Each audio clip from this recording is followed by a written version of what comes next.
Halo semuanya, perkenalkan nama saya Charlie. Dan pada hari ini kita akan membahas tentang salah satu topik yang menjadi sorotan bagi kami mengenai populisme.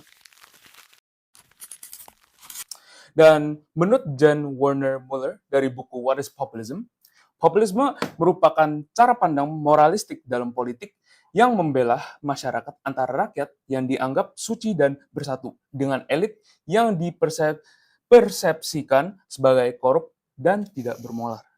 Maaf. Dalam podcast hari ini, kita akan bedah mendalam mengenai apa itu populisme. Dan sebenarnya pertanyaan utama kita adalah, apakah populisme menghancurkan demokrasi Indonesia? Dan pada hari ini, kita kedatangan dua tamu spesial.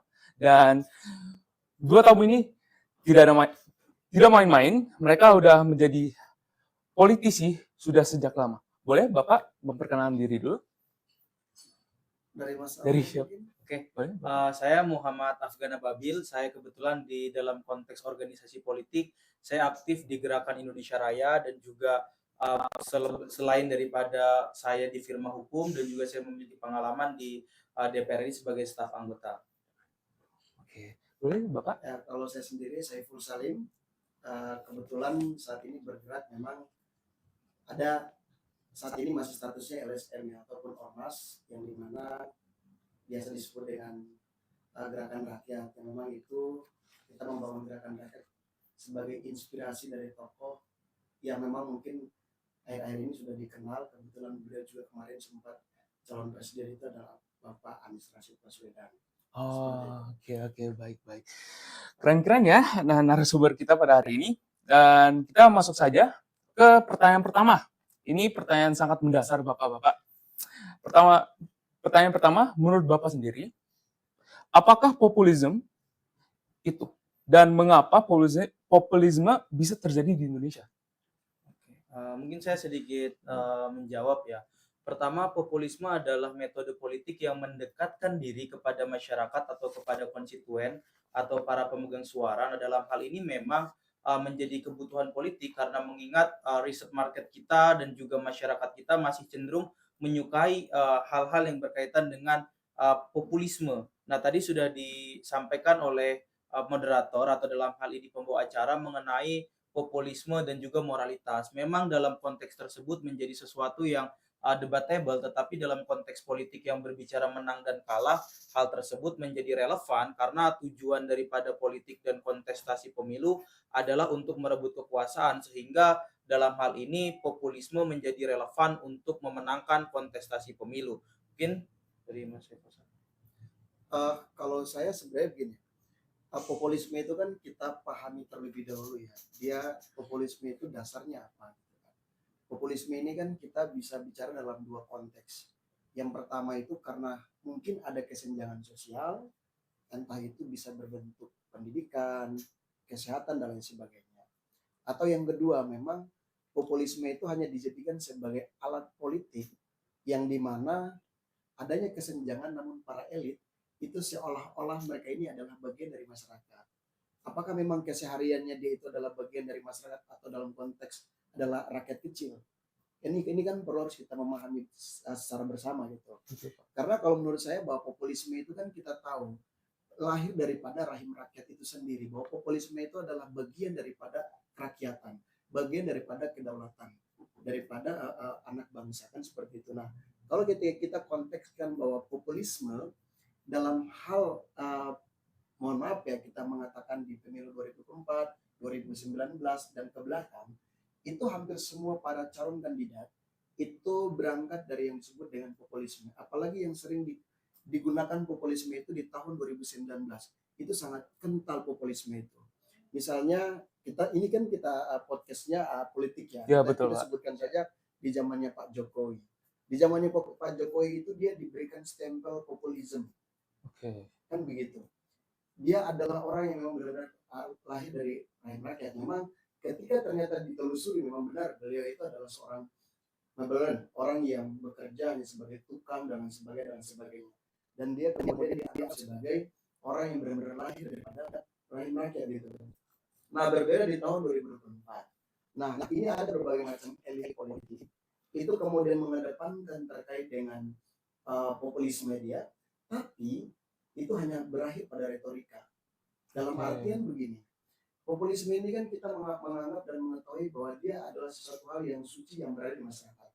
Dia menggunakan topeng masyarakat untuk bagaimana mencapai sebuah tujuan politiknya. Sehingga dia menganggap bahwa tepat jika kita menggunakan populisme hari ini. Ya memang benar. Kalau kita mau melihat kesenjangan masyarakat Indonesia dengan status sosial, mohon maaf, sebagian kecil itu memiliki harta yang begitu besar, begitu banyak, tapi sebagian besar begitu kecil memiliki harta yang sangat kecil. Namun orang-orang elit-elit tadi itu seolah-olah dia adalah bagian daripada masyarakat itu. Padahal tidak sebenarnya. Dan ini selesai pada hanya retorika belaka. Kebijakan yang diambil, keputusan yang diambil, itu hanya berdasarkan pada retorika biasa. Hanya sebatas retorika, dan itu menurut saya tidak terlalu relevan sebenarnya untuk dimanfaatkan soal populisme itu. Kecuali semua diakomodir terkait dengan kepentingan masyarakat. Nah itu baru yang disebut dengan populisme yang nyata dan real. Mungkin seperti itu kalau dari saya. Oke, baik Pak. Terima kasih atas jawabannya. Nah, ini kita masuk ke sisi positif dan negatif. Jadi tadi Bapak udah menceritakan tentang meluas dengan hal itu. Saya ingin mengetahui, apakah menurut Bapak sendiri populisme itu positif atau negatif, atau lebih ke positifnya dari setelah Bapak sudah menjawab semua? Sebetulnya terkait dengan pertanyaan mengenai positif dan negatif populisme dalam eskalasi politik, sebetulnya seperti dua sisi mata uang, dia menjadi satu hal yang bertalian. Yang pertama adalah dari sisi positif, bagaimana kemudian calon berusaha mengidentifikasi kebutuhan masyarakat dan juga coba menginventarisir apa yang menjadi kebutuhan, kesukaan dari masyarakat, sehingga disitulah kerja-kerja politik yang efektif, kemudian mereka memetakan apa yang menjadi kebutuhan dasar masyarakat, sehingga ketika mengambil kebijakan nantinya akan cukup dalam tanda kutip menyenangkan masyarakat. Tetapi dari sisi negatifnya adalah politik kita tidak pernah dididik pada tataran ideologis dan juga strategis bagaimana mengkonsepkan negara ini 5 tahun ke depan, 10 tahun ke depan, dan juga 50 tahun ke depan akan seperti apa. Karena kebijakan populisme itu berbicara dalam jangka waktu dekat, bagaimana tahun besok masyarakat bisa mendapatkan stimulus ekonomi seperti BLT, bagaimana tahun berikutnya. Tetapi untuk sampai dengan tahapan ideal politik seperti politik ideologis, kita harus memiliki masa transisi di mana dari era populisme sampai dengan era strategis nanti. Nah, saya rasa hari ini kalau konteks 2024, Pak Prabowo telah melakukan hal tersebut. Antara populisme dari tahun 2019 yang sudah disebutkan tadi dengan 2024 tentu jauh berbeda, karena memang tahun 2024 Pak Prabowo coba mengkonstruksikan bagaimana sisi populisme mengidentifikasi kebutuhan rakyat, tapi di sisi lain beliau mengkonsepkan bagaimana Indonesia 10 tahun, 20 tahun sampai dengan 50 tahun ke depan.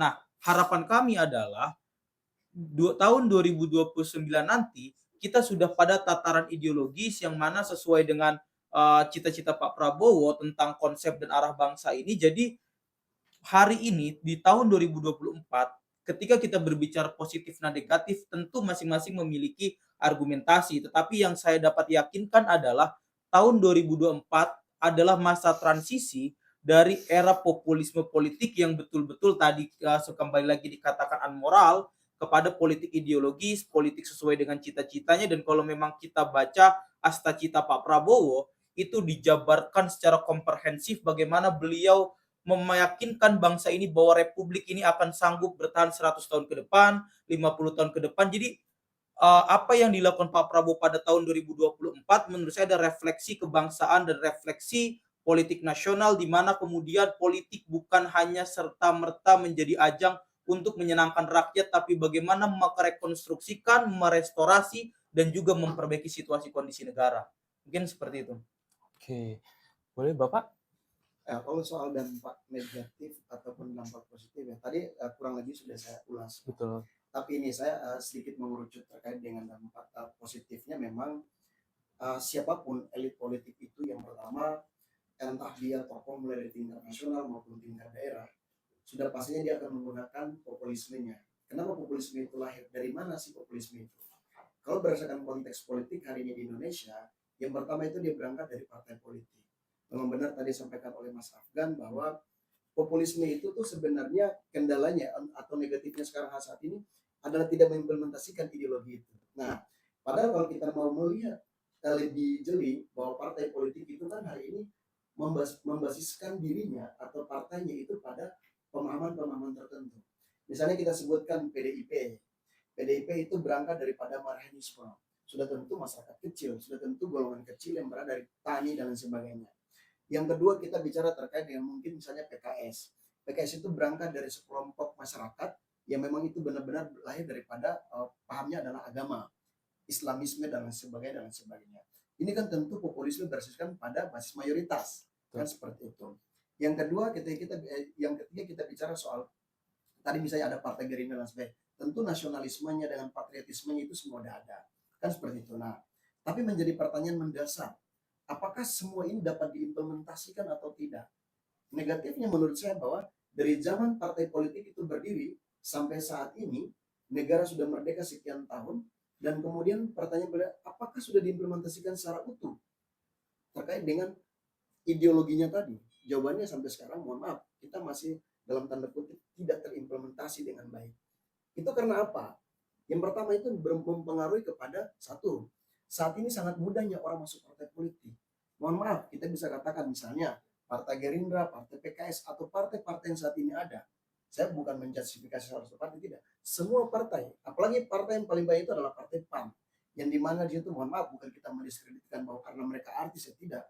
Banyak artis yang masuk, tapi pertanyaannya adalah, apakah artis-artis tersebut memahami ideologi partainya? Apakah artis tersebut memahami konstruksi populisme yang telah dibangun?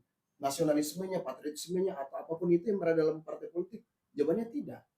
Sehingga apa? Negatifnya adalah implementasi daripada semangat ataupun ideologi itu yang pernah dibangun. Yang diciptakan oleh partai itu tidak terimplementasi. Nah, itu salah satu bentuk negatifnya.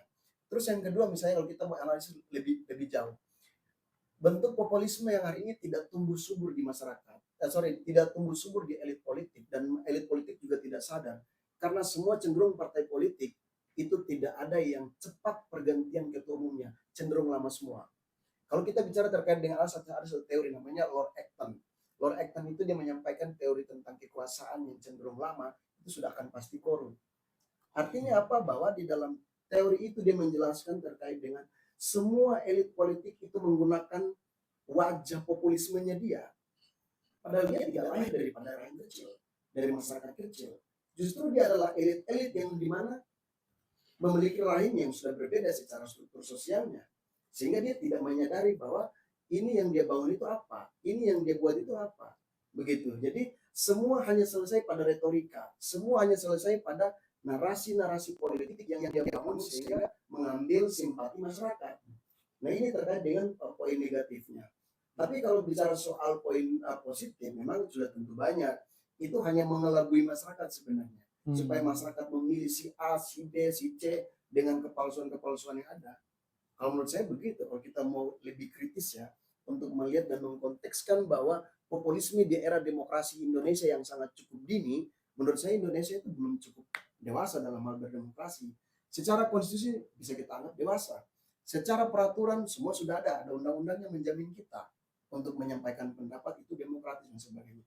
Tapi kalau kita kontekskan pada apakah elit politik, apakah partai politik, apakah kekuasaan kemudian melihat ini sudah terakomodir, tentu masih jauh. Jauh daripada semangat nasionalisme yang ada. Semua partai mengklaim ini bagus, ini seperti ini. Tapi menurut saya ini belum terimplementasi dengan utuh.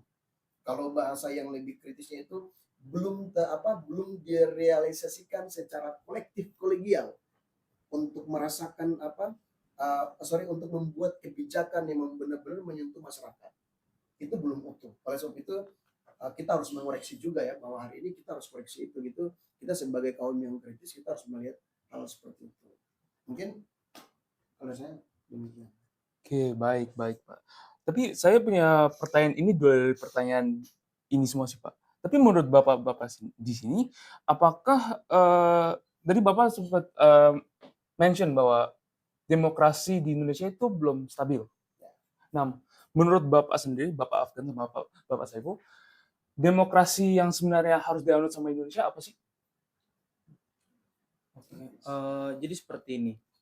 Dalam perjalanan bangsa ini dari kita awal merdeka, kita sudah mencoba mengkonstruksikan dan merekonstruksi tentang apa falsafah konsep bagaimana kita berbangsa dan bernegara. Demokrasi terpimpin pernah kita coba, demokrasi liberal pernah kita coba dengan multi partai yang sampai dengan puluhan, lalu juga dengan konsep demokrasi terpimpin dengan ala-ala sosialistik. Kita pernah mencoba itu semua, tetapi kemudian hal-hal tersebut ternyata tidak efektif dan akhirnya dalam perjalanan bangsa dan perenungan konstitusional kita sebagai negara, dapatlah kita simpulkan bahwa memang Indonesia dengan segala macam ragam budaya dan ragam pikirannya, kita harus meyakini dan mengilhami bahwa demokrasi yang paling ideal bagi kita adalah demokrasi yang lahir dari karakteristik masyarakat Indonesia itu sendiri. Kita tidak bisa berbicara demokrasi ala barat yang kemudian dia memberikan ruang sedemikian rupa, memberikan ruang sedemikian luas untuk demokrasi, dan hal tersebut tentu akan bertentangan dengan norma-norma yang kita ada dan kita yakini hidup di masyarakat. Dan juga kita tidak bisa menerapkan norma yang ada di negara terpimpin yang kemudian hal tersebut memberikan ruang yang sempit kepada masyarakat Indonesia, padahal di era hari ini atau bangsa ini berjalan dengan keragaman yang begitu sangat luar biasa. Artinya demokrasi yang tepat adalah demokrasi yang lahir dari falsafah bangsa Indonesia itu sendiri. Nah, hari ini seiring berjalan waktu ketika kita melaksanakan pemilihan terbuka tahun 2004 atau demokrasi yang keterwakilan tahun 2099, itu kita harus menyadari bahwa ada pertaubatan konstitusional yang perlu kita lakukan, bagaimana kemudian demokrasi yang terbiasa menggunakan pola dan konsep populisme itu kita coba mulai kurangi porsinya dan kita bertransisi kepada satu konsep yang mana konsep tersebut adalah meletakkan rakyat sebagai subjek pembangunan, bukan objek tapi subjek. Jadi sisi populisme yang positif tadi kita ambil, tapi di sisi lain kita mulai berbicara pada tataran ideologis yang mengkonsepkan bagaimana Indonesia 5 tahun ke depan, 10 tahun ke depan nanti. Karena memang buruknya sosialisme dan buruknya demokrasi yang berdasarkan dalam tanda kutip suka-suka selera masyarakat karena dengan satu orang satu pilihan, tentu kembali lagi ke populisme tadi, adalah kebijakannya tidak ada keberlanjutan di situ.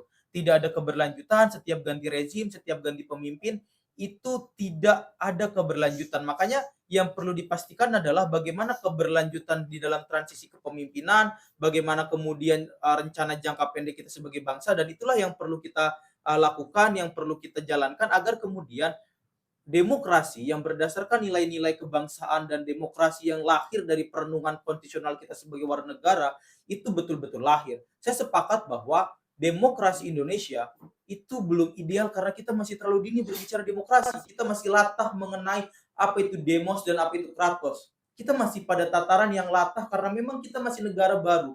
80 tahun lebih Indonesia merdeka menurut saya masih baru, karena dan juga tidak bisa kita mengkomparasikan dengan Amerika, dengan Inggris, negara-negara yang sudah settle secara demokrasi.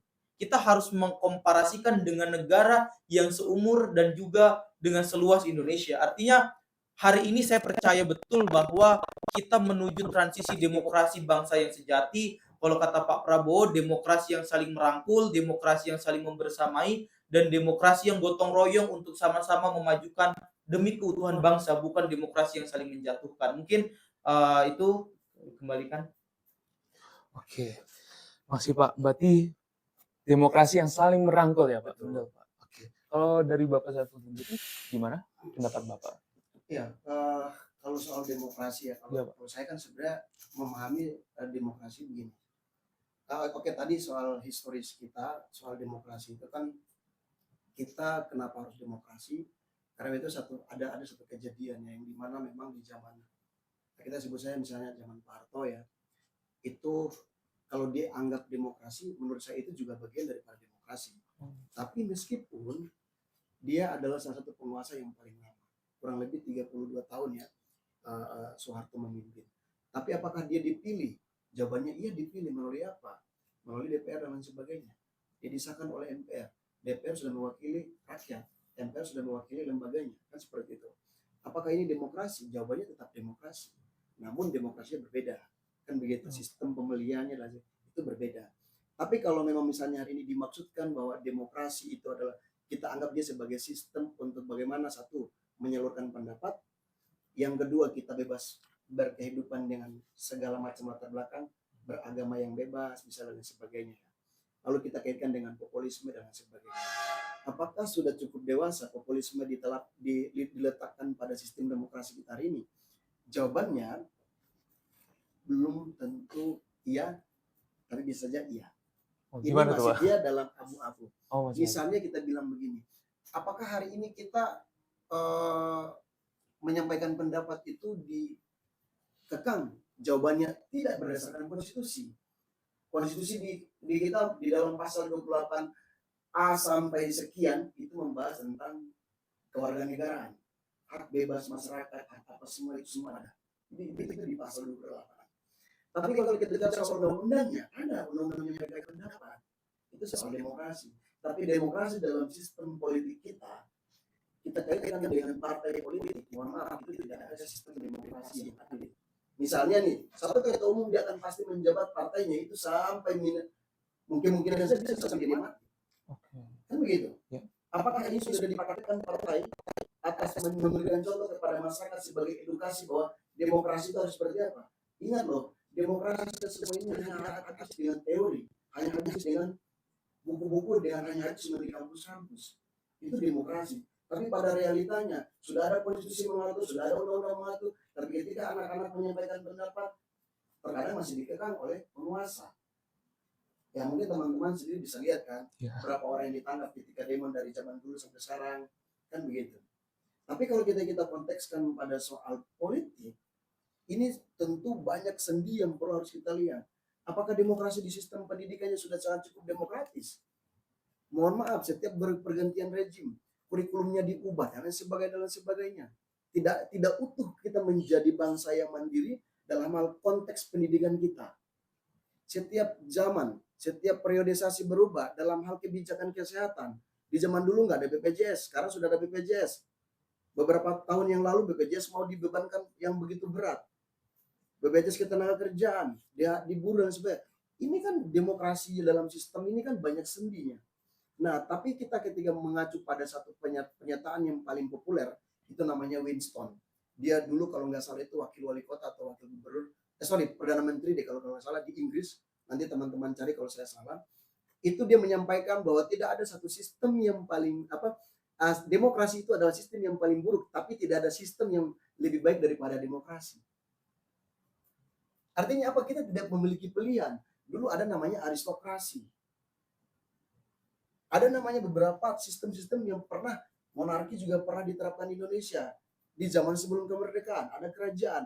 Bahkan setelah pasca kemerdekaan pun, masih ada beberapa wilayah yang menggunakan sistem monarki tersebut. Kerajaan-kerajaan kita kan masih ada. Nah, oleh sebab itu, Indonesia tidak memiliki pilihan selain menjalankan demokrasi yang saat ini berjalan. Kan begitu. Itu menurut Winston itu jelas. Tidak ada demokrasi itu adalah sistem yang paling buruk. Tapi tidak ada yang paling baik selain daripada demokrasi. Begitu. Mau tidak mau kita harus mempraktikkan demokrasi saat ini dalam hal konteks populisme tadi. Mungkin seperti itu. Oke, baik. Terima kasih atas jawabannya. Mari kita balik lagi ke Pilpres. Sepertinya kita udah agak jauh tadi. Pertanyaan mendasar lah. Dalam Pilpres ini, apakah menurut Bapak populisme hadir di tengah-tengah kampanye? Tadi Bapak udah menjelaskan cukup banyak. Tapi seperti apa sih cara dan strategi yang mereka lakukan yang lebih mendalam supaya orang-orang bisa tahu, oh ini populisme nih, begitu. Mungkin kalau versi Mas Afgan populismenya gemoy gitu ya, jaket gemoy. Ya. Gimana gitu. Ya. Jadi kita merefleksi terlebih dahulu 2019 ada pertemuan antara politik ideologis dengan politik populisme ketika Pak Prabowo dengan berhadapan dengan Pak Jokowi. Tapi di 2024 ini kemudian Pak Prabowo mengharmonisasikan antara politik ideologis dengan politik populisme gitu. Lalu bagaimana masyarakat dapat mengidentifikasi apakah ini populisme atau bukan? Nah, sebetulnya apakah dapat disebutkan sebagai populisme itu secara murni adalah tindakan-tindakan yang menurut saya cenderung satu lebay dan yang kedua adalah coba mengsamakan dirinya dengan rakyat. Padahal dia tadi sudah disampaikan dia ada di tataran elit, tapi dia coba menyamakan dirinya pada tataran rakyat. Seperti misal masuk gorong-gorong dan sebagainya. Itu kan dia mencoba menyamakan dirinya dengan rakyat yang padahal hal tersebut dalam tanda kutip lebay gitu loh. Nah, apa yang saya katakan tadi mengenai mengelaborasikan antara politik gagasan dan juga politik populisme, Pak Prabowo coba membawakan politik populisme untuk coba relevan dengan Gen Z, dengan teman-teman pemilih pemula, tetapi juga Pak Prabowo tetap mengusung politik ideologis dan sampai hari ini pun Pak Prabowo tidak pernah menyamakan dirinya dengan masyarakat. Dia tetap pada seperti dirinya, dia tidak coba dibuat-buat sederhana, tidak coba-coba dibuat untuk merakyat, tapi dengan konsep hari ini dia coba relevan dengan pemilih pemula, dengan rakyat, gitu. Tapi juga tidak menjadi lebay. Nah, menurut saya populisme yang berbahaya adalah populisme yang cenderung lebay dan juga menyamakan dirinya seolah-olah rakyat. Seperti dia manggul beras atau sebagainya. Ini kan yang kemarin baru ramai lah tentang manggul beras dan sebagainya. Itu politik populisme yang betul-betul justru membuat rakyat muak gitu loh. Karena di situ tidak ada solusi yang ditawarkan, di situ tidak ada gagasan yang dijual, tapi hanya gimmick politik, hanya coba merelevankan dirinya dengan rakyat. Itu yang menurut saya masyarakat perlu identifikasi dan masyarakat perlu garis merah untuk kedepannya mungkin tidak memilih yang bersangkutan ataupun orang-orang yang berperilaku seperti itu. Baik, baik, Pak. Oke, Kalau dari Bapak saya Sandi. melihat populisme di saat pilpres ya, ini kan konteksnya kampanye. Betul. Nah ini saya coba berikan gambaran. Kalau Anies populismenya itu lebih kepada kaum kritis disebut dengan desa Anies. Itu yang sangat terkenal, orang bisa melihat. Ada juga gerakan turun tangannya dan sebagainya. Kalau Pak Prabowo yang seperti tadi sudah saya sebutkan, memang benar yang disampaikan oleh Mas Afgan. Ada pertemuan para elit, satu basisnya adalah populisme. Itu kita kan selama ini Pak Jokowi selalu menganggap bahwa dia adalah populisme. Karena dia menggunakan topeng itu kan seperti itu. Terus ada Pak Prabowo yang kemudian menggunakan basis ideologi yang jelas itu adalah nasionalisme dan patriotismenya kan seperti itu. Lalu dielaborasi. Mungkin saja itu bisa sampai untuk menjadikan yang namanya rakyat ini kan ada golongannya. Ada disebut dengan apa tadi? Pemilih pemula, ya kan? Iya, betul. Ada emak-emak, untuk mengidentifikasi itu kan seperti itu. Ada kalangan yang pintar, kritis, mahasiswa. Dan ini kan golongan-golongan masyarakat atau masyarakat yang ingin diambil simpatinya dengan gerakan populisme. Kan seperti itu. Nah, kalau pada kalangan yang lebih modern kemarin, kalau di Pak Prabowo, kalau tadi kita sebut kalau di Anies ada desa Anies, kalau di Pak Prabowo gemoynya kan gitu. Iya, betul. Ini sangat berpengaruh soal kontestasi politiknya. Terkesan ada yang menganggap bahwa kok presiden joget-joget, tapi itulah fakta politik. Dia bisa mengambil simpati dengan cara-cara seperti itu, bisa memenangkan pemilu. Apa partai ini baik atau tidak ya? Memang pasti debatable kan begitu. Ada kalangan yang mengatakan tidak baik, ada kalangan yang mengatakan baik. Nah itulah bentuk-bentuk populisme yang pernah dipraktikkan. Kalau kita lihat Ganjar kemarin, Ganjar Mahfud, yang mereka lekatkan soal populisme itu sebenarnya hampir nggak ada.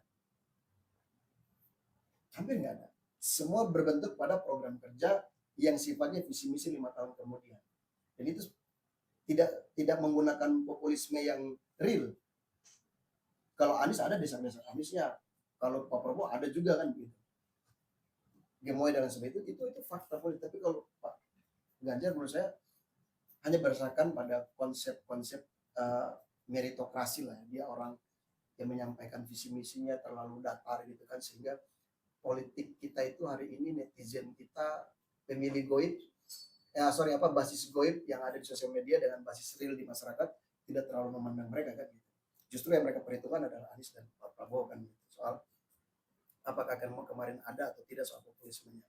Tentu itu tadi salah satunya populisme yang mereka gunakan itu dengan visi misi yang seolah-olah misalnya ini harus lapangan kerja sekian misalnya, seolah-olah dengan ini programnya ke depan seperti apa gitu, dan itu semua berkaitan dengan masyarakat. Ternyata setelah itu implementasinya nggak seperti itu lagi. Nah inilah menurut saya bahwa hal yang perlu untuk kita perhatikan secara bersama, bahwa ke depan di 2029 kita juga perlu lebih kritis untuk melihat bahwa apakah memang masih menggunakan topeng-topeng populisme atau tidak. Karena populisme itu menurut saya itu hal yang paling suci dan itu adalah wajah rakyat yang kemudian dipakai para elit. Gitu. Oke, berarti untuk populisme ini itu memakai topeng untuk bisa menjadi sebagai rakyat. Ya, para elitnya Para menggunakan elitnya, ya populisme para untuk elitnya, bahwa mereka para ini elitnya. bagian dari tadi kayak Mas Awan sampaikan, ini loh saya ini sebenarnya elit gitu loh, tapi seolah-olah kayak tadi ada satu masuk gorong-gorong gitu kan. Ya betul betul. Dan sebagainya gitu kan seolah-olah benar-benar dia dari rakyat. Betul. Juga. Oke baik, terima kasih Pak. Saya ada pertanyaan satu nih Pak. Saya sebagai orang awam melihat semua kampanye ini, tapi terkadang saya merasa bahwa apapun yang telah dilontarkan sebagai populisme ini itu menjadi sensasi. Dan saya juga kurang paham nih, correct me if I'm wrong ya Pak. Saya merasa bahwa apapun yang mereka lakukan itu mereka tidak memberikan semerta-merta transparansi kepada masyarakat. Apakah itu cara kerja populisme di kampanye atau memang ya udah itu aja sensasi aja? Sebenarnya seperti ini, kita harus kembali lagi mengenai konsep politik dan juga konsep pemilu. Politik itu adalah ajang untuk merebut kekuasaan dan juga membagi kekuasaan. Politik bukan pada tataran benar dan salah, tapi pada tataran menang dan kalah. Jadi untuk mengukur dan mengobjektifkan politik itu adalah kita pada tataran menang dan kalah. Kalau kita berbicara benar dan salah, itu tentu sangat tipis dan itu subjektif masing-masing pihak menganggap bahwa oh ini benar, oh ini salah dan sebagainya. Nah, tentu itu debatable. Tetapi ukuran objektifnya apa? Menang dan kalah. Ketika politik bekerja, ketika populisme bekerja, ketika wajah-wajah yang disebut dalam tanda kutip wajah merakyat itu dijalankan dan dia menang, itulah ukuran populisme berhasil gitu. Nah, makanya dalam konteks yang tadi ditanyakan tersebut itu menjadi ambigu dalam konteks politik. Maka yang perlu kita lihat adalah bagaimana populisme dapat efektif bekerja di 2029 nanti. Karena gini, kita di dalam menyusun pemenangan itu kan kita melihat market atau melihat pemilih. Dia bagaimana sih segmen pemilih ini? Oh, ternyata pemilih masih suka pada pemimpin yang dalam tanda kutip ya banyak gimmicknya, lebih banyak flex apa ya mungkin hal-hal yang receh lah dibawakannya. Jadi masyarakat lebih suka itu ya pasti untuk kita menang kita menggunakan cara itu. Makanya yang perlu dilakukan adalah ya kita nih mengikuti apa yang selera masyarakat. Maka untuk memastikan populisme tidak menggunakan cara-cara yang gimmick dan juga tadi tidak transparan hanya mengedepankan citra, ya paksa masyarakat kita untuk menjadi masyarakat yang cerdas, masyarakat yang terbiasa mengkonsumsi fakta, masyarakat yang mampu memfilter disinformasi, hoax dan berita bohong, masyarakat yang mampu memilah mana pemimpin yang berdasarkan ideologi, gagasan, visi dan misi, mana pemimpin yang hanya model citra dan gimmick semata gitu loh. Jadi yang hari ini menjadi penting adalah pendidikan politik untuk masyarakat. Makanya saya selalu katakan ketika partai bertindak tidak sejalan dengan apa yang diharapkan masyarakat, partai tidak memberikan solusi untuk kebutuhan rakyat, dan partai tidak menjadi alternatif terhadap kebuntuan dari masalah rakyat, jangan dipilih kembali. Ini kan terus berulang. Karena masyarakat senang dengan pola seperti itu. Menggunakan artis yang kemudian kampanyenya ada beras, di situ ada minyak sayur. Masyarakat suka seperti itu. Jadi peran kita sebagai mungkin politisi muda atau sivitas politik atau masyarakat politik, ya kita harus melakukan menggunakan edukasi politik kepada masyarakat. Karena hari ini 2026, ya mungkin kita hitung 2026 sampai 2029 tuh waktunya pendek. Maka yang perlu kita lakukan adalah bagaimana 3 tahun ini kita efektif mengedukasi masyarakat agar masyarakat memilih pemimpin yang betul-betul berdasarkan gagasan dan ideologinya.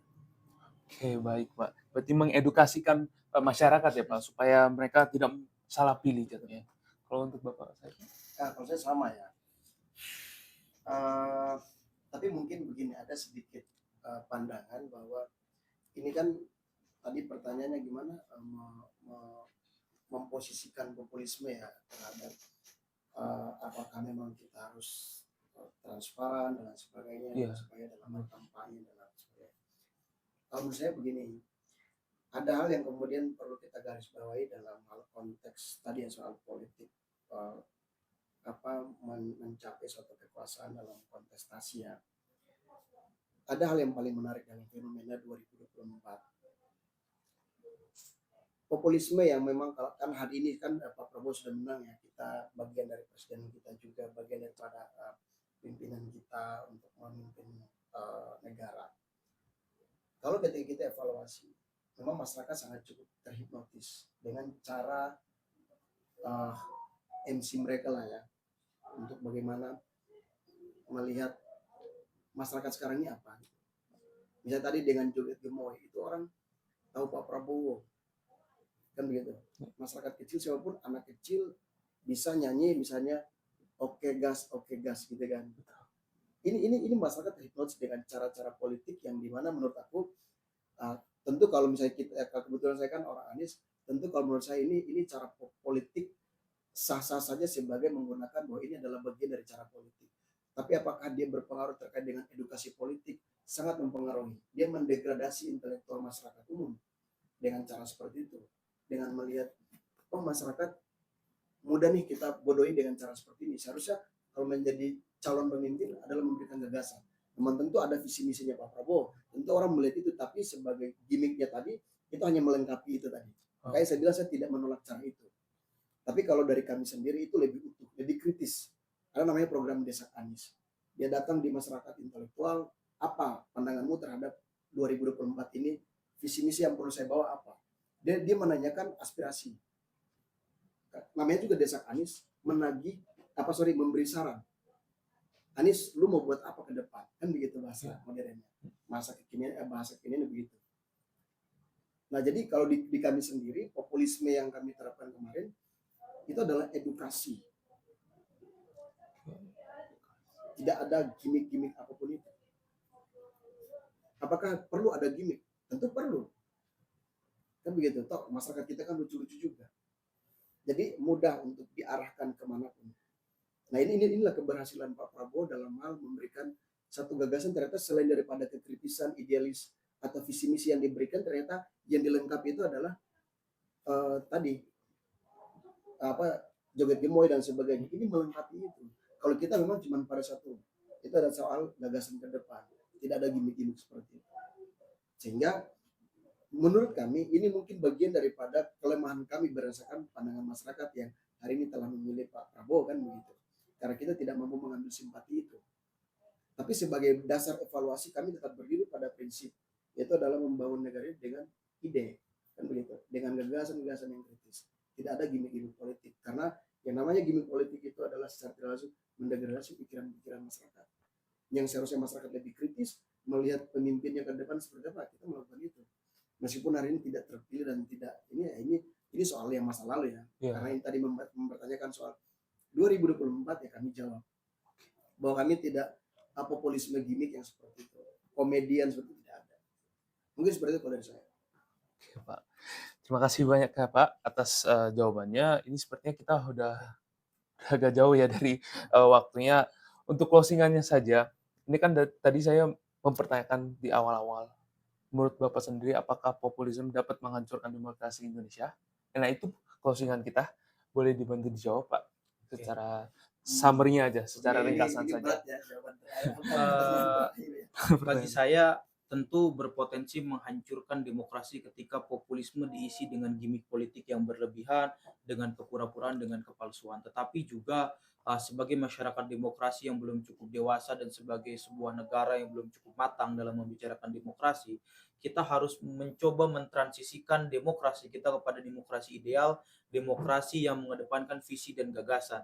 Saya percaya bahwa 2024 ini adalah waktu bertransformasi dari politik populisme selama 20 tahun demokrasi langsung Indonesia berjalan dan kemudian menuju demokrasi yang lebih matang sebagai sebuah bangsa. Dan saya percaya bahwa refleksi perjalanan politik dan demokrasi kita bisa dilaksanakan dengan baik apabila edukasi dan pembelajaran politik masyarakat pun baik. Oleh karena itu, para pihak dan seluruh pihak berkewajiban untuk memastikan bahwa masyarakat betul-betul memilih pemimpinnya atau wakilnya orang yang memang paham terhadap isu dan juga masalah yang ada, bukan hanya sekedar gimmick semata. Jadi populisme dapat menghancurkan demokrasi, iya, tapi kita percaya bahwa dari populisme itulah kita dapat mentransisikan demokrasi ideal yang lebih peka dan terhadap masalah rakyat. Mungkin seperti itu. Pada akhirnya relevansi. Oke, baik. Ini berat ya sebenarnya kasih jawab. Apakah menghancurkan atau tidak? Iya, Pak. Kalau menurut saya dari awal tadi sudah sampaikan, demokrasi kita itu lagi dalam keadaan tidak baik saja. Jadi kalau apakah populisme ini bagian daripada menghancurkan demokrasi? Sebenarnya demokrasi itu sudah hancur. Karena sejak berdirinya negara kita, praktik politiknya, praktik kekuasaannya berdasarkan konstitusi itu selalu berubah-ubah. Oleh sebab itu demokrasi kita berdasarkan konstitusi iya, tapi pada faktanya tidak kan begitu. Oke, nah terus yang kedua saya ingin sampaikan sebelum kita tutup bahwa begini, closing statement saya itu yang paling menarik kalau menurut saya ketika kita membahas terkait dengan apakah sudah cukup menggunakan populisme dalam praktik demokrasi yang tidak dewasa. Sebenarnya pertanyaannya begitu. Kan gitu. betul Pak. Supaya itu lebih menjelaskan kita bahwa tadi politik yang harusnya berbasis edukasi seperti apa. Kalau memang kita hanya sebatas menggunakan elit-elit partai tadi seolah menggunakan dia adalah rakyat, benar-benar rakyat, ini kan sudah cukup muak sebenarnya. Sehingga dengan demokrasi yang nggak kuat seperti yang tidak kuat seperti ini, akhirnya semakin hancur. Oleh sebab itu kita berangkat dari semua negara-negara di dunia ini di saat pemilihan di luar daripada monarki, sistem monarki, negara yang berbasis pada demokrasi itu semua menggunakan topeng populisme. Mereka menggunakan populisme sebagai dasar mencapai kekuasaan. Sehingga apa? Sistem negaranya hancur, demokrasinya hancur semuanya. Kita bisa ukur dengan keberhasilan negara, dengan penderitaan masyarakat, kira-kira seimbang atau tidak. Seperti itu. Jadi yang paling menarik pertanyaan yang akan saya sampaikan. Ya, betul. Oke, dan terima kasih Bapak atas waktunya dan ketersediaannya untuk ditanyakan mengenai populisme. Berakhirlah podcast kami ini hari ini. Terima kasih teman-teman sudah ingin menyimak dengan tadi cukup banyak jawaban-jawaban dari beliau-beliau ini yang cukup menarik untuk kita bisa diskusikan nantinya. Terima kasih teman-teman. Saya Charlie. Saya pamit undur diri. Terima kasih.